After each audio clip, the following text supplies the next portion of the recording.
today, on behalf of the people I represent in Essex, I will be voting yes to this motion.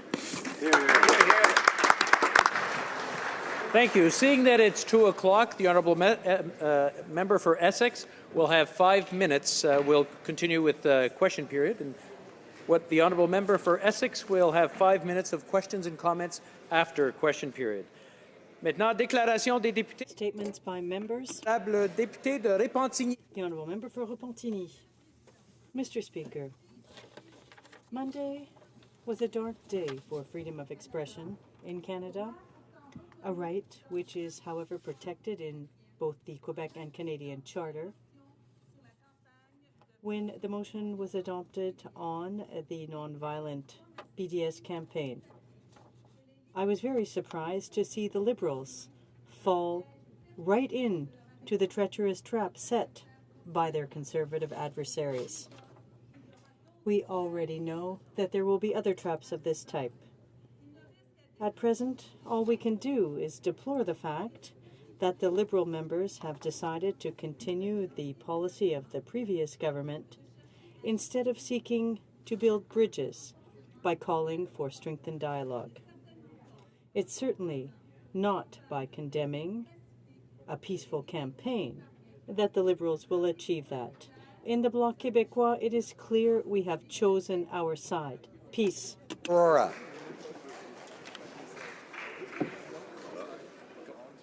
Mr. Speaker, today I want to bring attention to an event that took place in Newmarket, Aurora this past Saturday.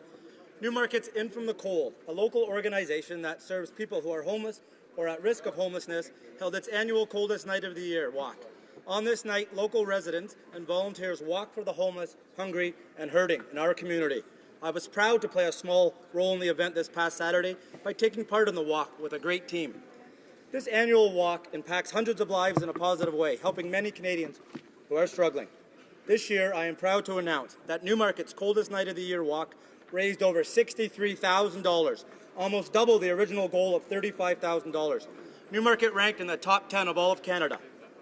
I want to thank the spectacular team of volunteers who dedicated their time to organizing, fundraising, and walking the walk for an excellent cause.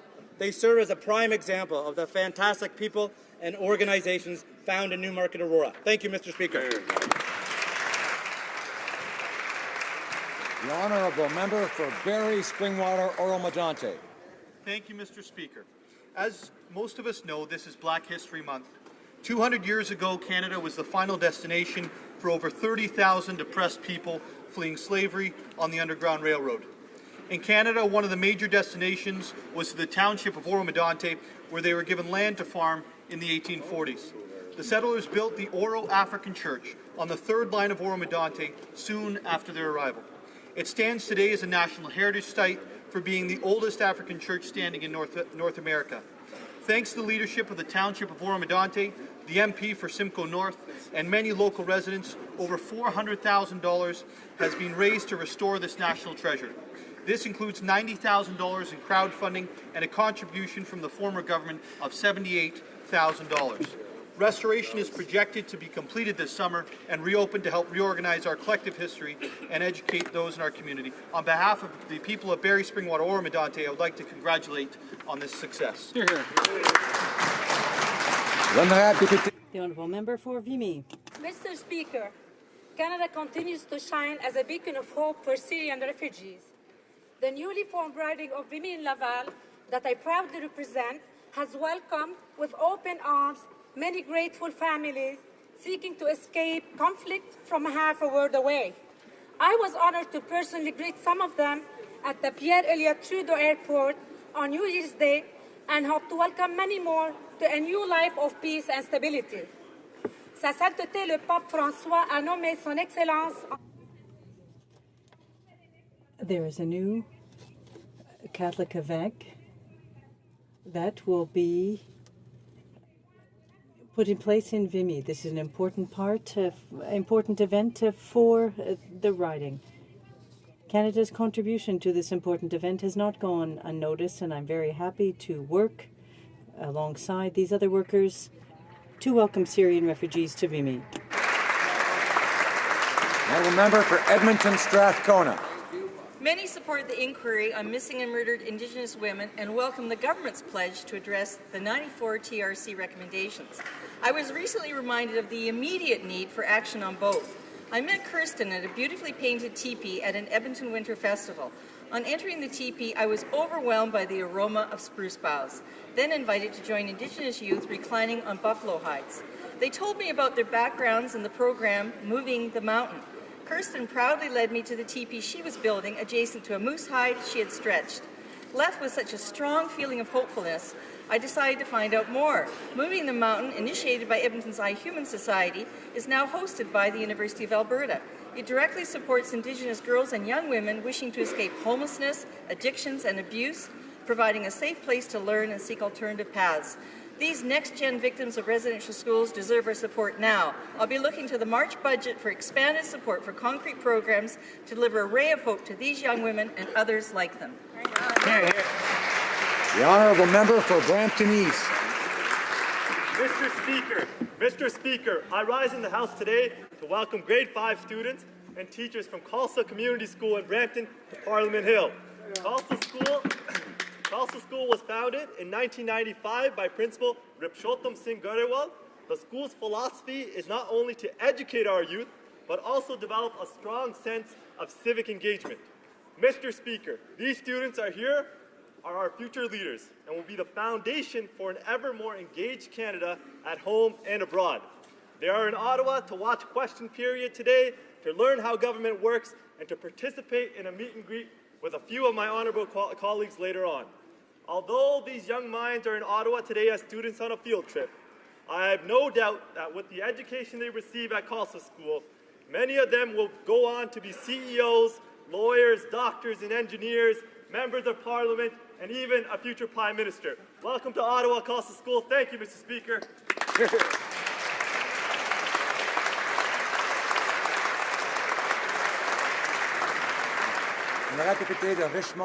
The Honourable Member for Richmond, Arthabaska. Mr. Speaker, I rise today to congratulate two elected officials in my riding for their recent political accomplishments. First of all, some of you already know, the former MP for Richmond Arthabaska, the new mayor of Victoriaville, André Bellavance. I congratulate him on his clear victory to succeed me as mayor. As the former mayor of Victoriaville, I wish him good luck and I look forward to cooperating with him on various files. Secondly, Hugues Grimard, another dynamic mayor. He was elected to the board of the Quebec Union of Municipalities. I'm convinced that he will be an important asset for the riding on this organization. In closing, since I'm talking about elected officials at the municipal level, I want to congratulate all of these passionate men and women who are actively involved in their communities. It's through your decisions and your actions that you are contributing, as we are, to improving the lives of our fellow citizens.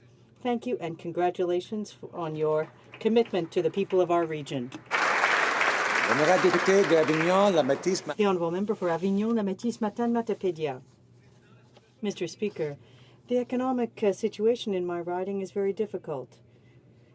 Too many companies have closed down and people could have decided to throw in the towel, but on the contrary, many entrepreneurs in the region, on the initiative of Mr. François Rioux, president of the Bertrand Rioux Group, set up a fund for creating new businesses in the MRC Matania.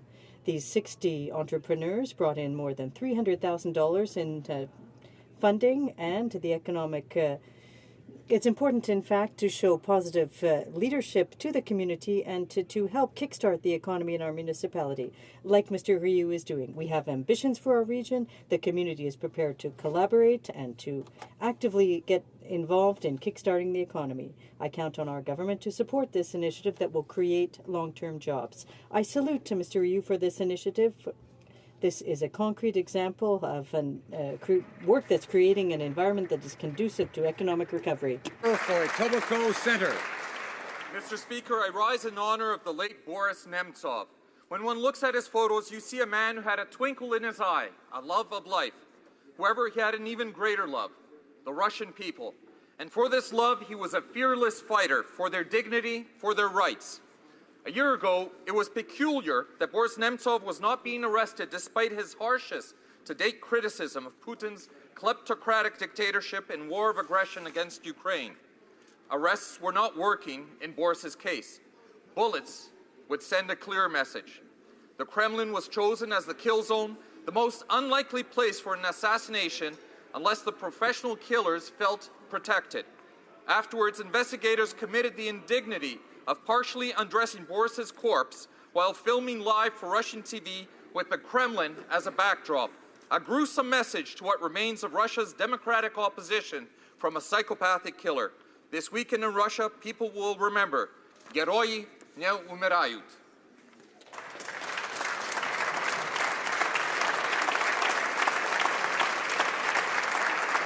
The honourable member for Calgary-Nose Hill. Mr. Speaker, this Monday, February 29th, will mark 20 years since the first flight of WestJet.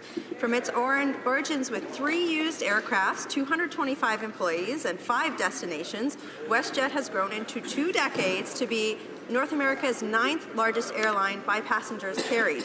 Today, WestJet fields over 142 aircraft, has over 10,000 employees, flies to 100 destinations worldwide, and has carried over 20 million passengers.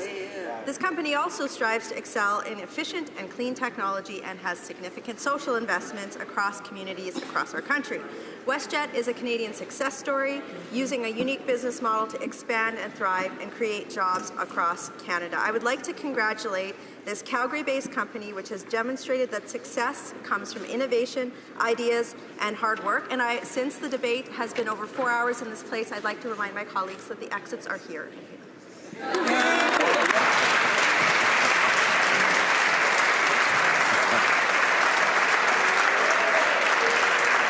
honourable member for Pickering-Uxbridge.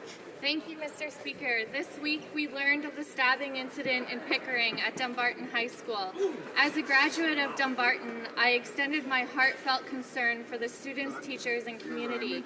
A 14-year-old girl came to school with knives and injured students and teachers.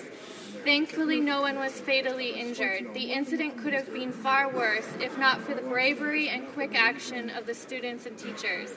I'd like to thank these brave individuals for their quick thinking during what must have been a very terrifying event. I also want to thank the first responders who were there very quickly and acted professionally.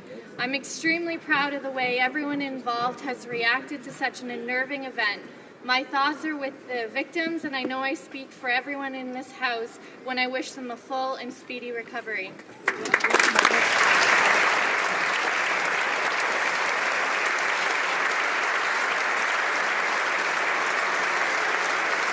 The honourable member for Long Range Mountains. Monsieur le Président, Mr. Speaker, I'm happy to inform this House that next week, Long Range Mountain will host the Special Olympics Canada Winter Games. To announce our government joint provincial and municipal counterparts and committed $250,000 to ensure the event is a success and raise awareness of our country's Special Olympians. I also want to thank the many organizers, volunteers, and sponsors. Without their valuable contributions, this event would not be possible. Because of them, from March 1st to the 6th, Cornerbrook will host over 1,600 athletes, coaches, families, and friends from coast to coast to coast. The games include alpine and cross-country skiing, figure and speed skating, curling, floor hockey, and snowshoeing. These winters will represent Canada at the 2017 Special Olympics World Games in Austria. The Canadian Special Olympics are dedicated to enriching the lives of Canadians with disabilities through sport. Their spirit and determination couldn't be more inspiring, and I ask all members of the House to join me in wishing all the athletes good luck next week.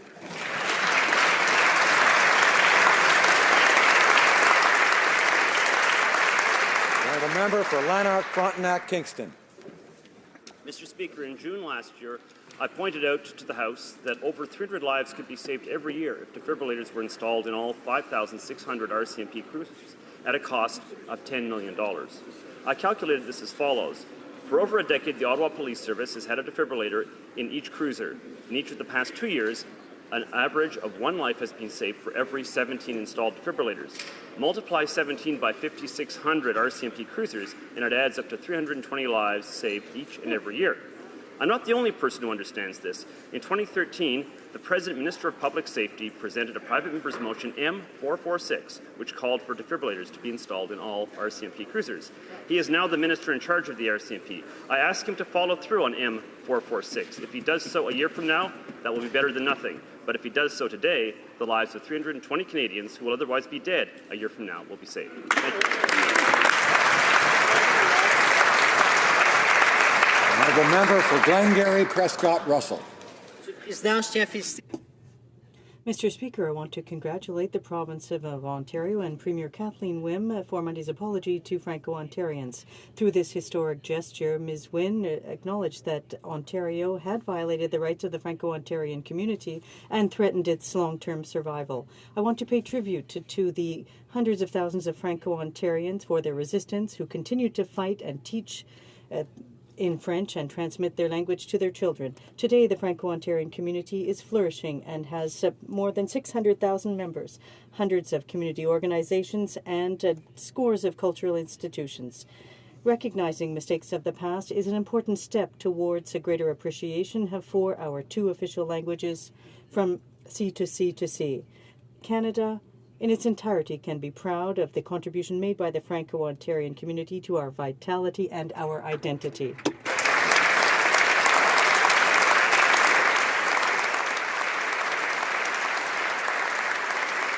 The honourable member for Hamilton Mountain. Mr. Speaker, it is with a great deal of sadness and respect that I rise today to mark the passing of Hamilton icon and World War II vet Jack McFarland. He was a hero. Mr. McFarland, who celebrated his 95th birthday in January, was one of the 3 remaining veterans from the 582 Rileys who stormed the beach of Dieppe on August 19, 1942. Along his fallen comrades, Jack was wounded and captured and spent over 2 years as a prisoner of war. After his release, Jack returned to Hamilton, where he enjoyed a distinguished career with the Hamilton Police, retiring with the rank of Staff Sergeant in 1981. As president of the Hamilton United Council of Veterans, he worked tirelessly to have a Dieppe Veterans Memorial built in Hamilton and was able to see that dream fulfilled in August 2003. My colleague from Hamilton Centre and I have had the privilege of many interactions with Jack over the years. Jack spent his entire life serving his country and his beloved hometown, Hamilton. And for that, I and all Canadians sincerely thank him and salute him. Hear, hear. Well done.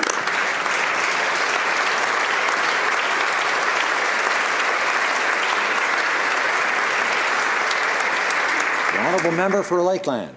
Mr. Speaker, times are tougher than ever for my constituents in Lakeland and for all Albertans. Businesses in all sectors are shutting down. EI is running out for those who even qualify.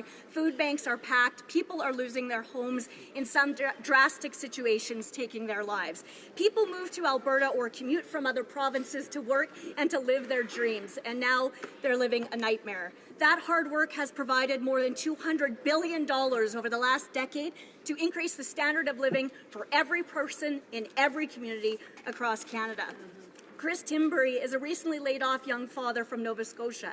Instead of enjoying the first years of his baby's life, he's worrying how he's going to pay the mortgage and feed his family. He's trying, but no one's hiring. There are many thousands of Chris's across Canada.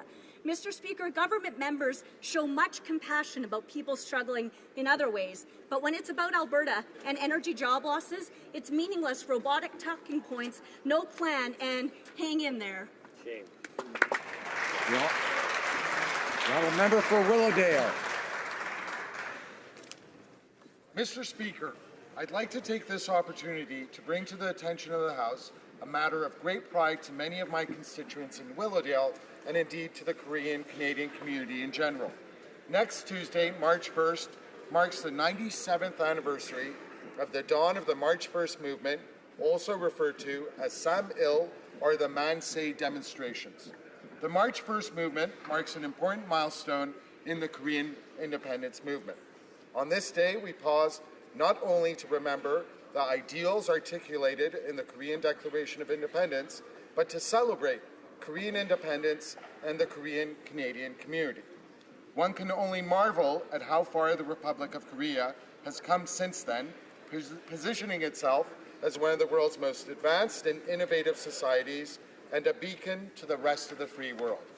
On March 1st, Mr. Speaker, I ask all Canadians to join members of the Korean Canadian community in celebrating this historic milestone. Day. Questions orales. Oral questions. Questions orales, oral questions. Honorable chef. The Honourable Leader of the Official Opposition. Mr. Speaker, in only 100 days, the Prime Minister has gone from sunny ways to a cloudy haze, creating complete incoherence. He claims we're fighting ISIS, but then says Canada has no combat role. He claims we support Ukraine, but he wants to normalize relations with Putin. He claims he wants to create jobs, but does nothing but spend billions of dollars he doesn't have. How can Canadians have confidence in the direction of our country when this Prime Minister is so incoherent? The Honourable Minister of Innovation. Mr. Speaker, I had the honor and privilege of serving with the Prime Minister, the Right Honourable Paul Martin, and he gave $13 billion surplus to the previous Conservative government. And what did they do with that surplus? They turned it into a $150 billion debt. It's also important to note, Mr. Speaker, that we have a plan. We've been articulating that plan since the campaign. That plan includes an historic investment in infrastructure and helping reducing the burden for middle-class Canadians, Mr. Speaker. We're going to grow the economy and create jobs. The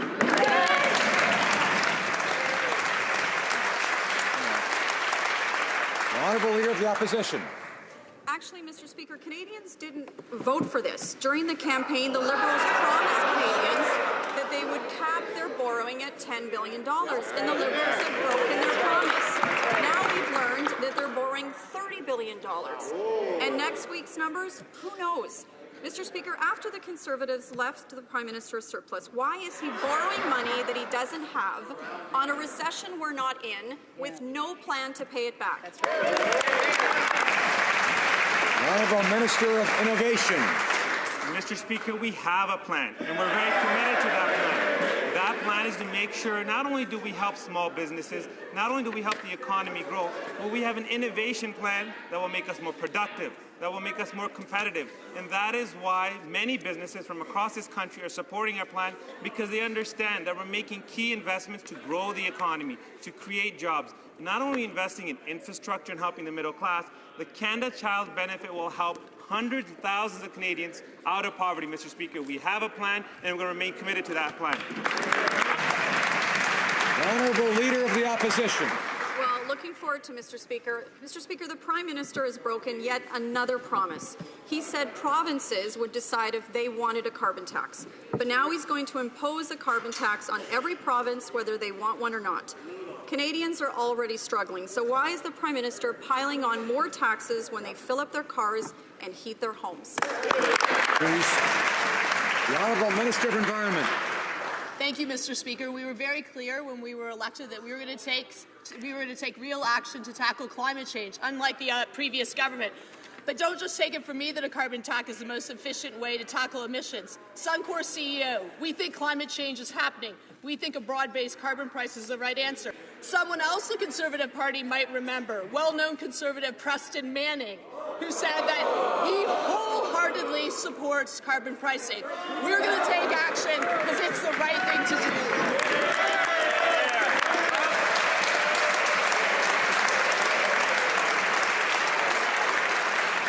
The Honourable Member for Beauce. Mr. Speaker, well, it's taken just 100 days for the Liberal Party and the Finance Minister to break another election promise. They promised a little deficit of $10 billion. We're going to have a permanent deficit of $25 billion. And, Mr. Speaker, will the Prime Minister and the Finance Minister have the decency to apologize to Canadians for having fooled them during the election campaign? The Honourable Minister of Transport. Mr. Speaker, during the most recent elections, Canadians had a choice between a plan to grow the economy or cuts to attain a balanced budget at any price. They chose growth and support for the middle class. Imagine the alternative. The opposition party would be making budget cuts right now at the worst possible time. That would lead to job losses. That would have left to cuts to programs in all the regions of this country. That would even have maybe led to a recession. Canadians made the right choice.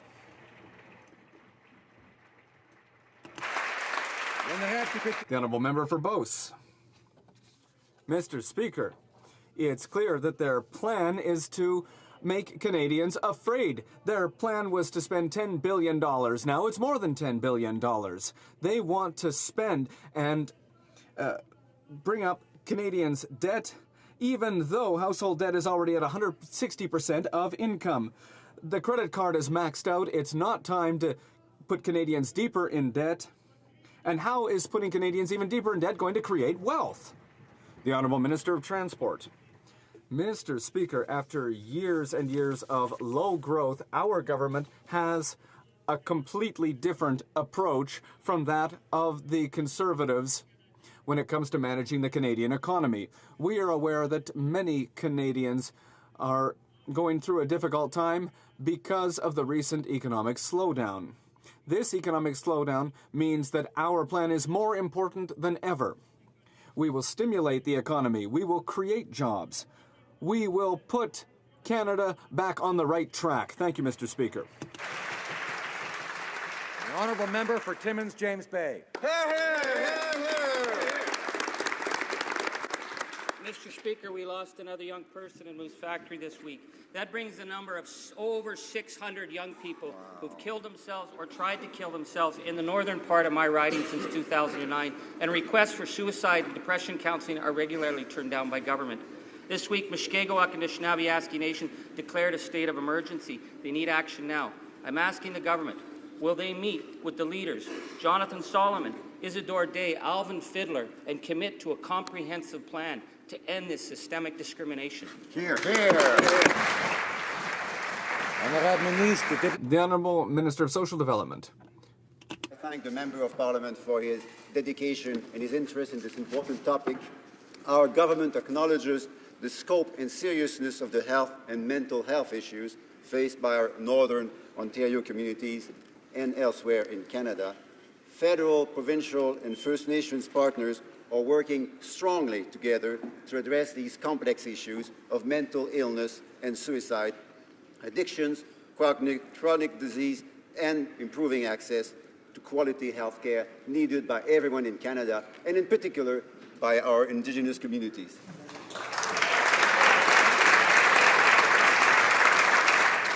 The Member for Timmins, James Bay. Thank the member for the answer, but a nation-to-nation relationship needs a commitment from the leadership to meet. Because ever since the government of Paul Martin, everyone in Ontario has received an annual 6% increase in health transfer payments, and First Nations got nothing like that.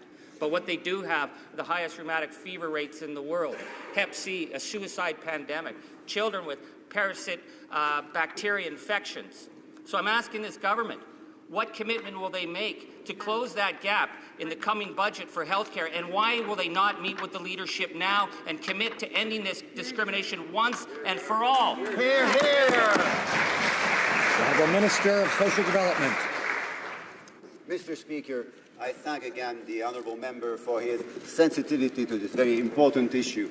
He has heard over the last few weeks and over the last few months this government's commitment to working on a renewed nation-to-nation relationship with Indigenous peoples in order to make progress on the issues that are most important to them, including health.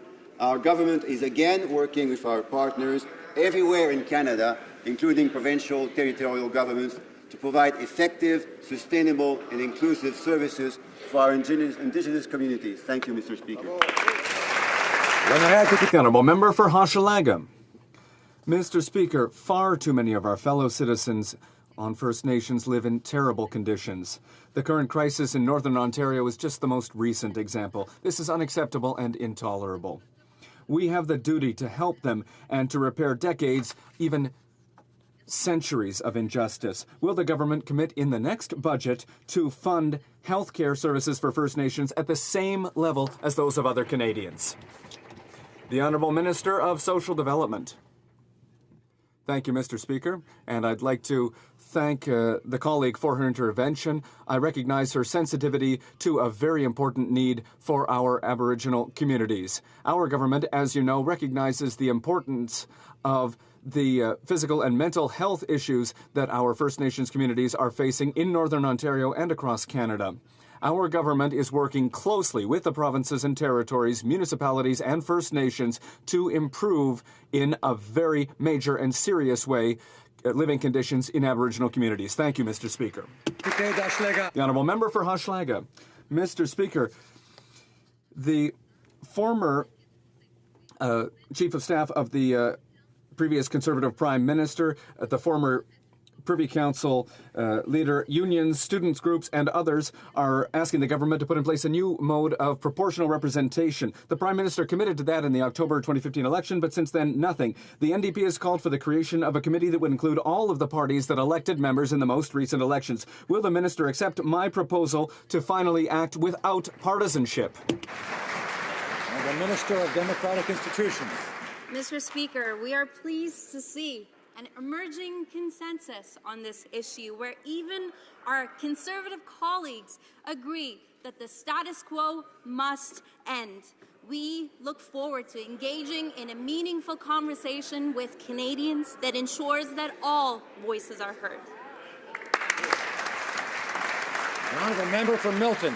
Mr. Speaker, the Finance Minister has told us that there's going to be a cost to the Canadian taxpayer of $1.2 billion for their tax scheme, which gives a Canadian family about under $550. Yesterday, the Premier of Ontario, the Prime Minister's bestie, announced that she's going to put a 4.5 cent tax on a litre of gasoline. It's about $900 a year for Canadian families. So much for the plan. One Liberal government gives, the other one takes away. But my question is this, Mr. Speaker. Does he realize, or is it the plan, that he's using the federal credit card in order to pay the Ontario Liberal bill? Great point. The Honourable Parliamentary Secretary for Finance. Mr. Speaker, I'd like to thank my colleague for the question. Mr. Speaker, this government has a plan for the middle class. Mr. Speaker, already in December, this government committed to reducing taxes for the middle class, Mr. Speaker. We will continue in the next budget making historic investments in infrastructure, in innovation, in productivity. Mr. Speaker, this government is the government of the middle class, and it's on that basis that we were elected, and that's what we're going to continue to do. Thank you. Honourable Member for Milton. So, Mr. Speaker, it's called a carbon tax. Ontario's bringing it in. It's 4.5 cents on a litre of gas, which means a lot to the people who haul our trade in this country, like the truck drivers in Brampton and Milton, my part of the world. 9 consecutive years of a deficit for Kathleen Wynne's government and a big tax coming at the end. Is that what we're going to expect from these guys as well, Mr. Speaker? All these deficits leading to nothing but burying Canadians in taxes.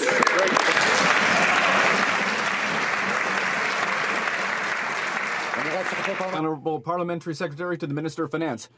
Question. The one thing we will never take is lessons from this previous government about deficit, Mr. Speaker. That's for sure.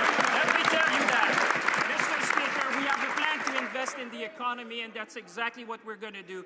But, Mr. Speaker, we were clear with Canadians in October. We will do that responsibly. We will continue to reduce our debt-to-GDP ratio throughout our mandate, and we still have the goal to balance the budget. That's a responsible government, Mr. Speaker.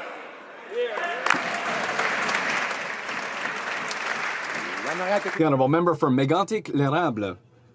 Well, those are nice words, Mr. Speaker, because despite everything that we've heard, this government has no plan to stimulate the economy and create jobs, and they're ignoring those who do have plans. For example, the Reeve of the Appalache MRC and the Mayor of Thetford Mines are unable to meet members of this government. They want to present a project to expand the natural gas network that would keep 1,300 people at work, Mr. Speaker. Can they tell us when they will meet with them, and where is their plan to develop the regions of Quebec? The Minister for Innovation. Speaker, we're an open and transparent government, and our doors are always open. We will work with anyone who has a plan to grow the economy and create jobs. And that is why we've made investments in different sectors, not only in Quebec, but across Canada. Let me name a few, Mr. Mr. Speaker, aerospace, automotive, business services, chemicals and plastics, digital media, financial services, food and beverage, medical devices, mining industries, oil and gas, renewable energy, retail and software, Mr. Speaker. We'll continue to invest in the economy, we'll continue to grow the economy, and we'll make sure we have good quality jobs. The honourable member for Abbotsford. Well, Mr. Speaker, as the Liberal government spends billions of dollars outside of Canada on the Prime Minister's vanity projects, hundreds of thousands of Canadians are losing their jobs right here at home. And to make matters worse, the Minister of Environment is proposing a punishing carbon tax grab which will raise the price of everything, including gas, groceries, housing. Provinces and territories like Saskatchewan and Yukon have resoundingly said no to a carbon tax. When will the minister finally listen and abandon her foolish plan to tax Canadians? The Honourable Minister of Environment. Thank you, Mr. Speaker. In the last election, we were elected to tackle climate change. The previous government did nothing. 80% of Canadians currently live or will live in a jurisdiction where the provinces have taken leadership to put a price on carbon. But once again, don't take it from me. Mark Cameron, who you might remember, former policy advisor to Prime Minister Stephen Harper. The most effective way to reduce emissions is to price them through a carbon fee. Order. Order. Order. Order. There are some former Prime Ministers we can mention by name, but not those who still are in this House, as the member knows. The Minister of Environment has a few more seconds for her answer. Sorry, the former advisor to the former Prime Minister, as most free market economists recognize, the most effective way to reduce emissions is to price them through a carbon fee or carbon trading system and let the market find. The Honourable Member for Portage Lisgar. Mr. Speaker, the mining sector is a major source of jobs for Canadians, especially in rural and remote communities, and especially for Indigenous people. But this important sector is being hit hard by low commodity prices, and now more than ever they are counting on the mining exploration tax credit, something our government proudly supported and renewed each year for 9 years. Can the Minister of Natural Resources tell the people whose jobs depend on mining in Canada if the mining exploration tax credit will be continued and expanded by the Liberal government? Thank you. The Honourable Minister of Natural Resources.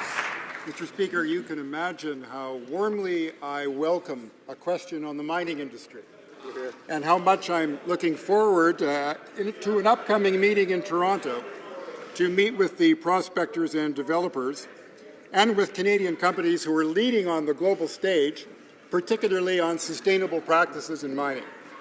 Our government recognizes the important contribution of Canada's exploration and mining sector to our economy and to communities. Industry groups have stressed the importance of renewing the mineral exploration tax credit, and we are considering it as the upcoming budget approaches. The Honourable Member for Carleton. Mr. Speaker, the Liberal platform attempted to raise revenue by taxing gains on stock options as income rather than capital gains. However, they forgot that doing so would allow corporations offering those stock options to deduct them, something they can't do now. Economist Jack Mintz said the net result would be a reduction in revenue. Mr. Speaker, has the government actually found an innovative way to reduce government revenue while raising taxes? The Minister of Economic Development. Mr. Speaker, the members asked this question a few times, and I've told them that through our initiatives, we've been engaged with the different businesses. But when I talk to those businesses, they are very supportive of our innovation agenda. They appreciate the fact that not only are we investing in startups, but we're helping them scale up. We're creating an environment for SMEs to succeed not only in Canada, but globally. And that we're doing so through investments, through R&D, through our Industrial Research Assistance Program. These are the commitments we made in our platform when we talked about our innovation agenda. These are the commitments we're going to honor to grow our economy, Mr. Speaker. The Honourable Member for Salaberry-sur-Loire. Mr. Speaker, since the election, the Liberals have been creating all kinds of confusion with their promises concerning marijuana. Yesterday, the BC Federal Court declared that a rule on cannabis put in place by the former government is unconstitutional. The Conservatives took away the right of medical marijuana consumers to grow their own plants at home. My question is simple. Will the Minister of Justice respect this decision? The Honourable Parliamentary Secretary to the Minister of Justice. Thank you, Mr. Speaker. The decision that came down yesterday from the courts only concerns medical marijuana, and it's very important to assist the member opposite in clearing up some of the confusion they're apparently experiencing, that this ruling in no way affects the existing criminal prohibition on the possession, production, and trafficking of marijuana for non-medical purposes. The decision was delivered yesterday, is being reviewed by staff from both the Minister of Health and the Minister of Justice, who will be advising this government shortly. The Honourable Member for Victoria. This government's sowing confusion left and right on marijuana. They promised to legalize it, but they offer no timeline. When the chiefs of police complained this was creating uncertainty, the parliamentary secretary to the Minister of Justice helpfully cleared things up. He said, well, the current approach of criminalizing people for possession is failing, but the government's still going to continue the current approach indefinitely. Why doesn't this government clear up the confusion and simply decriminalize personal possession of marijuana immediately? The Honourable Parliamentary Secretary. I thank the member for Victoria for his question and the opportunity to clear up his confusion. The government has been very clear and unequivocal. We have a very clear plan to legalize, regulate, and restrict the access of marijuana. And we want to remind all Canadians that until that important work is completed, the only control that is in place is the current criminal sanction for the production and the trafficking of marijuana, and those laws remain in effect. The Honourable Member for Simcoe Grey. Mr. Speaker, Health Canada spends hundreds of millions of dollars every year to encourage Canadians to stop smoking. Now the government wants Canadian kids to have access to a drug to smoke, marijuana. Now, parents are scared and concerned for their children. The government is sending out mixed signals. On the one hand, they claim that they want to enforce the law, but on the other hand, they've not appealed the BC decision to allow marijuana in the hands of children. I'd like to ask the Minister of Health if she'll take responsibility for this action and compel her colleague, the Minister of Justice, to appeal this decision. Will she step forward with me to protect Canadian kids from this mind-altering drug? The Honourable Parliamentary Secretary of the Minister of Health. Thank you, Mr. Speaker. It is vitally important that those who need marijuana for medical use, as prescribed by the medical professional, must be able to have access to it. And I would like to quote the court case specifically. In Section 1, Paragraph 2, it states, the case is not about legalization of marijuana generally or the liberalization of its recreation or lifestyle use, nor it is about the commercialization of marijuana for such purposes. The Honourable Member for Niagara Falls. Mr. Speaker, the Liberals are making a mess out of the marijuana file, and it's just one more example of Liberal incoherence. They say the pot is illegal, but it should be sold in liquor stores. Police chiefs across this country are asking for clarity on whether or not they should enforce the law. Now, we know marijuana is dangerous for kids, but yet in Vancouver there are now more pot shops than there are Starbucks. Mr. Speaker, what is the Liberal plan to keep marijuana out of the hands of our children? The Honourable Parliamentary Secretary to the Minister of Justice. Thank you, Mr. Speaker, and I'm delighted to have another opportunity to clear up some of the confusion and apparently this hazy fog that has descended over the members opposite. The science and the evidence is overwhelmingly clear that the best way to protect our kids, to get organized crime out of the business of selling marijuana in our communities, and to ensure a robust public health response is through strict regulation. That's what we're doing. We have a plan to consult with the provinces and territories, with scientific experts, and based our regulations on evidence and fact. We have been The Honourable Member for Oshawa.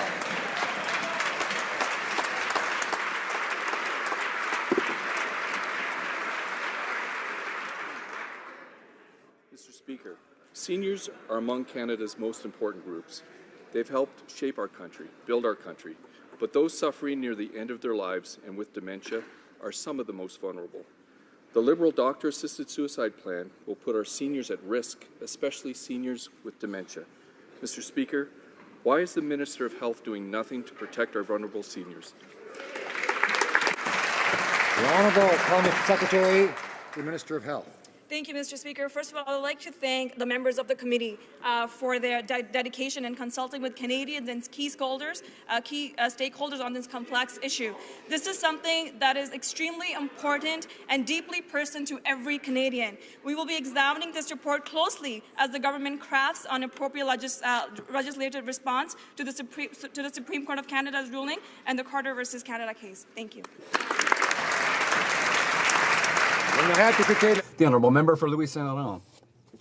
Thank you, Mr. Speaker. Mr. Speaker, medical assistance in dying is a very delicate issue, and the Prime Minister has always been proud of the merits of the Quebec law, and I voted in favour of the law in Quebec. In Quebec, end-of-life care, and this is a very important point, is available only for adults aged 18 and over. It's not allowed for minors. Today, the Parliamentary Committee opened the door to allowing minors access.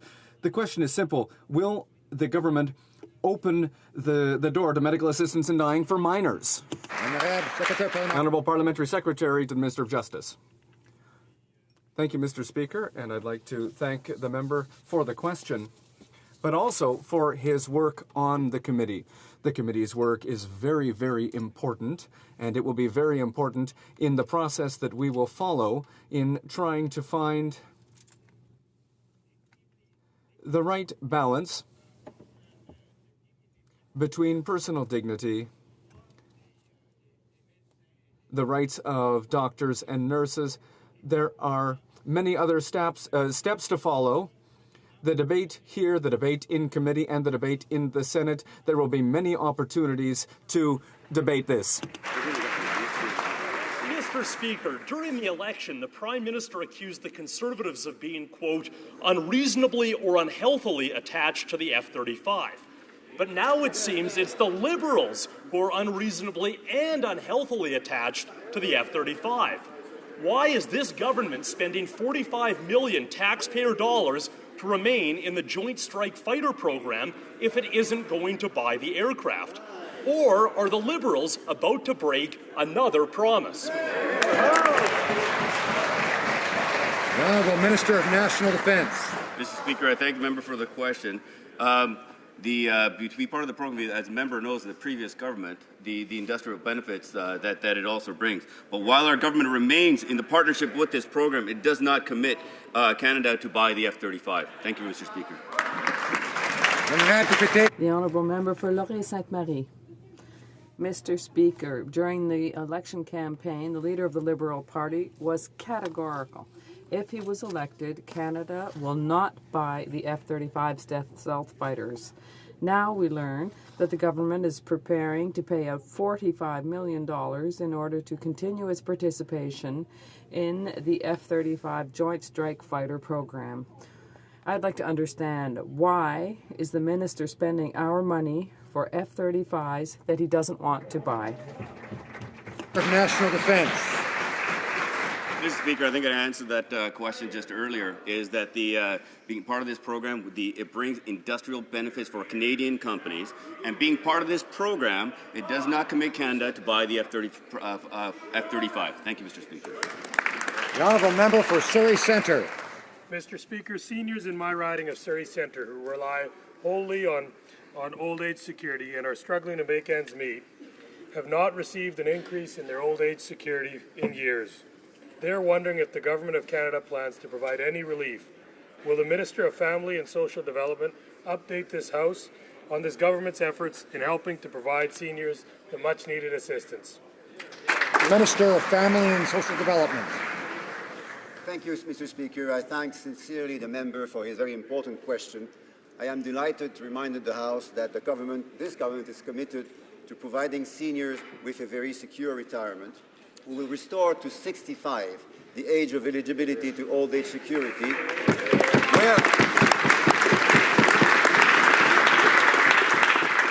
well before the planned increase by the previous government.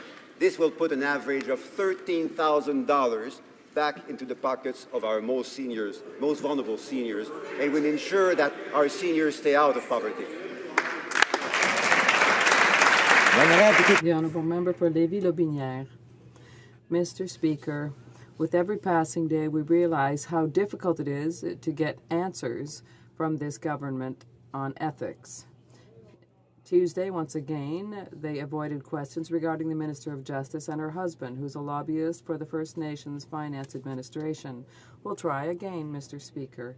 Can the Minister of Justice confirm to this House that she will recuse herself from all discussions dealing with Indigenous programs? The Honourable Government House Leader. Mr. Speaker, I can confirm for my colleague that the Minister of Justice will follow very carefully all of the advice that the Ethics Commissioner will put in place. And I'm pleased to inform my colleagues that these measures are now in place and she will follow them rigorously as she has always done. Mr. Speaker, before her election, the Justice Minister was the chair of the First Nations Financial Authority. They've just hired her husband to lobby the federal government. The FNFA receives monies from the federal government, approved by the federal cabinet, and is governed by federal statutes that she oversees. Her husband's lobbying on this file clearly puts her in a conflict. This isn't a matter for the Ethics Commissioner, it's a matter of common sense. When will the Justice Minister do the right thing, stop the excuses, and put an end to this obvious conflict of interest?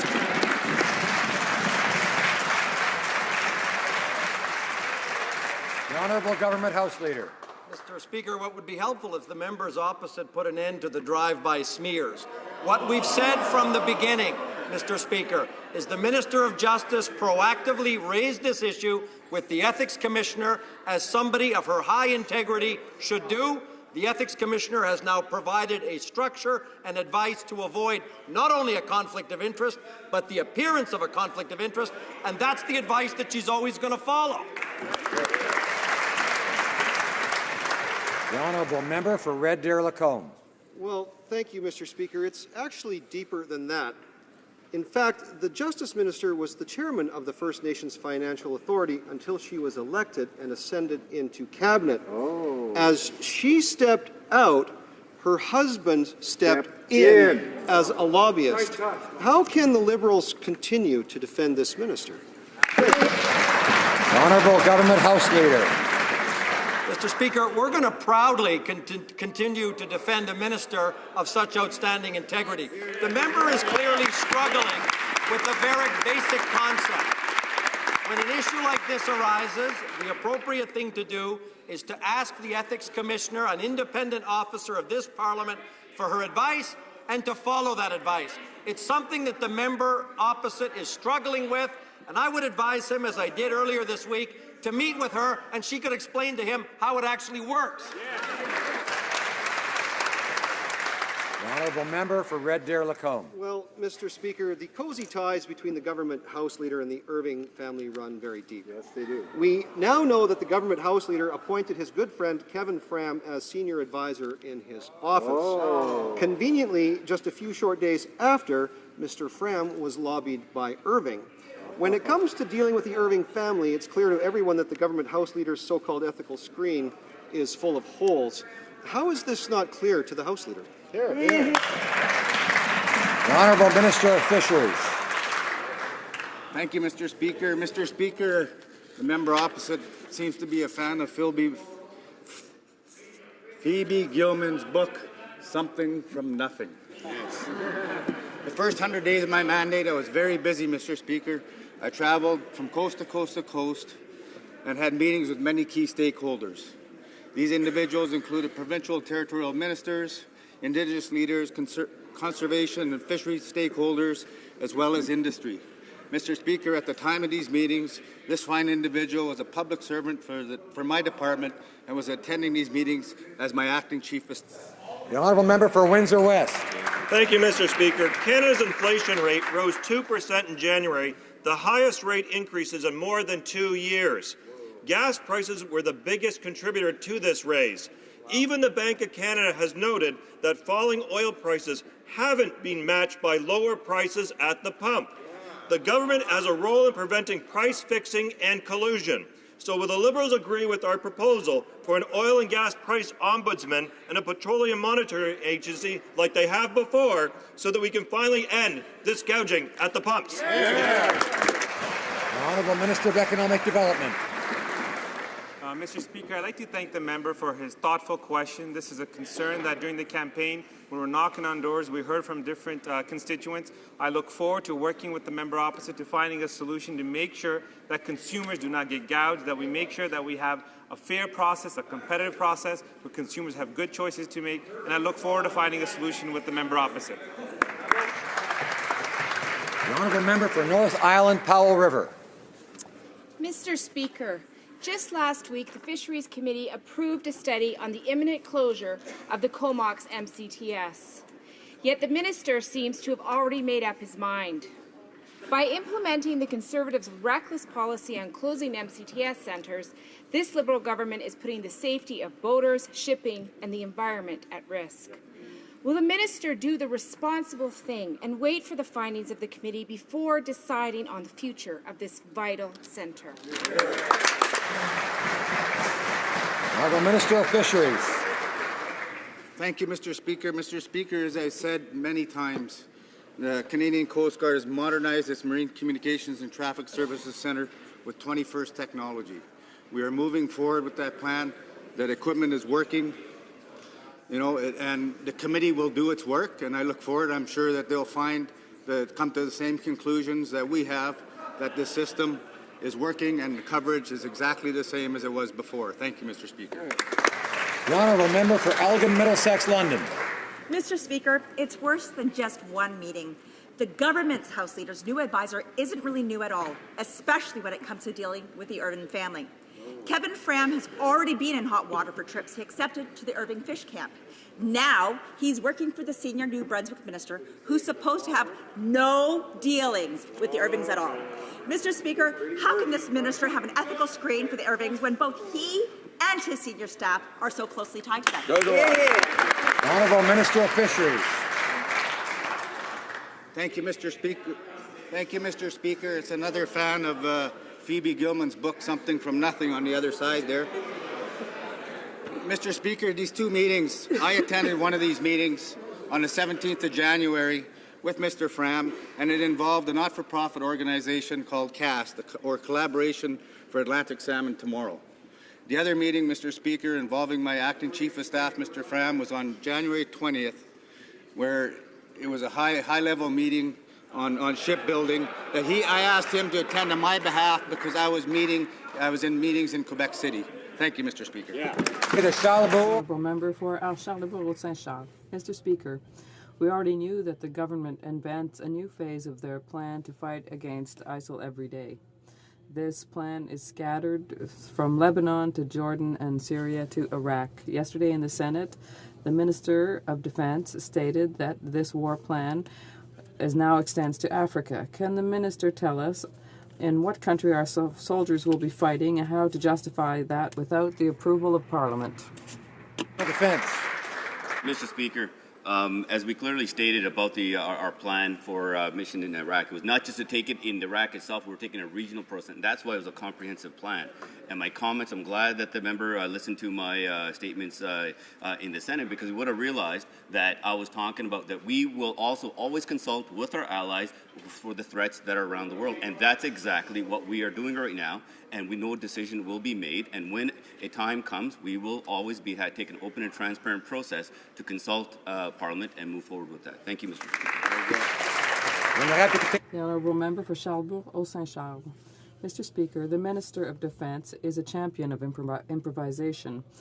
After having had a discussion with the Italian Minister for Foreign Affairs in Brussels, now he's moving his efforts to discuss ISIS and Libya. In Washington, a senior official from the American government explained that it wasn't a good idea for Canada to go to Libya because of the presence of another terrorist group, Boko Haram. What are Canadian soldiers going to do in Libya, Mr. Speaker? Mr. Speaker, our government and our security forces will always look at threats around the world, not just Libya and other places, because this is what responsible security forces do, and we will continue to do that. And I look forward to all those conversations that I myself will have with my counterparts from around the world to look at the threats and making sure not just that we as keep Canadians safe, but also to keep our allies safe as well. Thank you, Mr. Speaker. And I have to take this. The Honourable Member for Sudbury. Mr. Speaker, in 2015, more than 350,000 international students spent over $10 billion in Canada and generated 90,000 jobs for Canadians. In my riding of Sudbury, Laurentian University is an important job creator and allows the community to benefit from the presence of students from around the world. Can the Minister of International Trade tell this House about initiatives to keep Canada's status as a hub for in terms of education? Thank you, Mr. Speaker. An important part of my mandate is promoting the Canadian trademark around the world. That's why I was so proud to welcome this new mark as EduCanada. It was designed alongside the provinces and the territories with a goal to attract the most brilliant international students who will act as ambassadors for Canada. We will continue to boast about the high quality of Canadian education. Trail Eagle Creek. Mr. Speaker, transportation is fundamental to Canada's economic performance. For a government that is lacking in policies and standing in the way of job creation, the Canada Transportation Act review provides a clear opportunity to leverage our national transportation systems into a strong economy. The Minister has had this report since December 21st. With the review now tabled, how is the Minister going to use it so that industries across Canada can create jobs? The Honourable Minister of Transport. Mr. Speaker, I welcome the question, and I was delighted to be able to table the Canada Transportation Act review this morning. In fact, it was initiated by the previous government, and we're glad to put it out. I made a special point of getting it out there so that stakeholders could look at it as early as possible, and that is what they are going to be doing. And we will also be consulting stakeholders throughout the rest of this year, and we will come forward with recommendations that we decide that are appropriate for the next 20 to 30 years for Canada's transportation system. Thank you. The Honourable Member for Longueuil-Saint-Hubert. Mr. Speaker, this week we welcome to Parliament creators, artists, people who are working tirelessly so that our television and films are in our image and that there are stories. But with the new CRTC rules that come into effect next week, thousands of jobs are at risk. The Conservatives had promised that these changes would be made without changes to jobs, but the Liberals are suffering from a sort of acute consultitis after having chatted for months. What tangible steps will the Minister take to protect our workers and artists in television? The Honourable Minister of Canadian Heritage. Thank you, Mr. Speaker, and I thank my colleague for his question. I'm happy that he had the opportunity to meet with people from the industry. I also had the opportunity to meet them, and I'm very sensitive to their issues because I understand, my team and I understand very well that technological changes will have an impact on many stakeholders in the industry, and that's why we need to ensure that we understand how to do this transition from the analog model to the digital model well under the circumstances. So that is why we are going to reinvest in our creators, and we're also going to consult to stand for it. Mr. Speaker, Canada is preparing to celebrate the 150th anniversary of Confederation. In her mandate letter, the Honourable Minister of Canadian Heritage was given the task of championing government-wide efforts to celebrate this important anniversary. Can the Minister share with this House some of the steps her department is taking to get ready for Canada's sesquicentennial? Hey, well done, Julie. Canadian Heritage. Thank you, Mr. Speaker, and I thank my colleague for her question. My team and I are working very hard, of course, on the 150th anniversary of Confederation. And, of course, we are using a whole-of-government approach that reaches out to Canadians in every community across the country. Different projects have already been announced. The tall ships, for example, and another project in Sesqui. And over the next few weeks, I will have other announcements in terms of initiatives that we will undertake in order to celebrate the 150th anniversary of Confederation together. Member for Grand Prairie Mackenzie. Well, thank you, Mr. Speaker. Now, the Transport Minister just stood up in this House and he says that we're going to have consultations and to make recommendations on recommendations based on consultations. Mr. Speaker, at some point, this government is going to have to stand up and actually do things. The reason that we had the expedited review of this act was to ensure that grain could move. What we saw is that it wasn't moving. Now, if the minister only commits to more recommendations and consultations and consultations and recommendations, farmers want to know, when will they finally have access to rail services?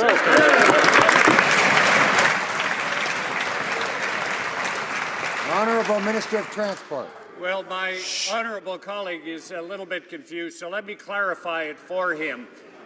The grain is moving, by the way, but at the moment, what we are going to do is to present to Canadians and about 300 important stakeholders what this report looked at for the past 18 months.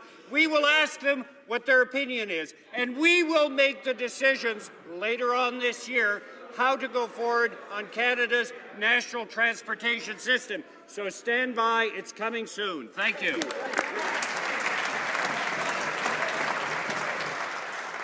The Honourable Member for Pierre Boucher, Les Patriotes, Berchère. Mr. Speaker, 1,800 lost jobs at Avios, 2,400 at Bombardier, 1,000 at Bell Helicopter, and 300 others at CAE. And that doesn't count all of the suppliers that are concerned and are worried about their survival. The government rushed to support the auto industry in Ontario a few years ago. This week, they raced out to help in Alberta. But in this case, how can the government justify its lack of haste when it's the Quebec aeronautical industry that's suffering? The Minister for Economic Development. Monsieur le Président, Mr. Speaker, I understand the importance of the aerospace industry. We are engaged in dialogue with Bombardier. We're taking the necessary time to make a decision of this importance. The Honourable Member Bécancour. For Bécancour, Nicolas Sorel. Mr. Speaker, let's talk about Air Canada. Under the Air Canada Act, the company's entire fleet must be maintained at home. That represents 408 aircraft, of which several require heavy maintenance now.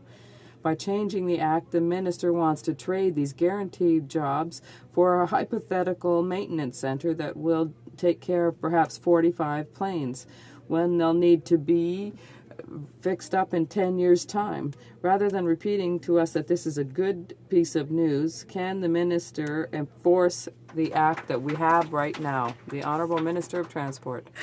Thank you, Mr. Speaker. And as I said many times, we're delighted about the fact that Air Canada has decided to buy 45 Bombardier planes, and with an option to buy more, and also that they have decided to build a center for excellence for the maintenance of these Canadian planes, and that will be done here over the next 20 years at least. That will create jobs.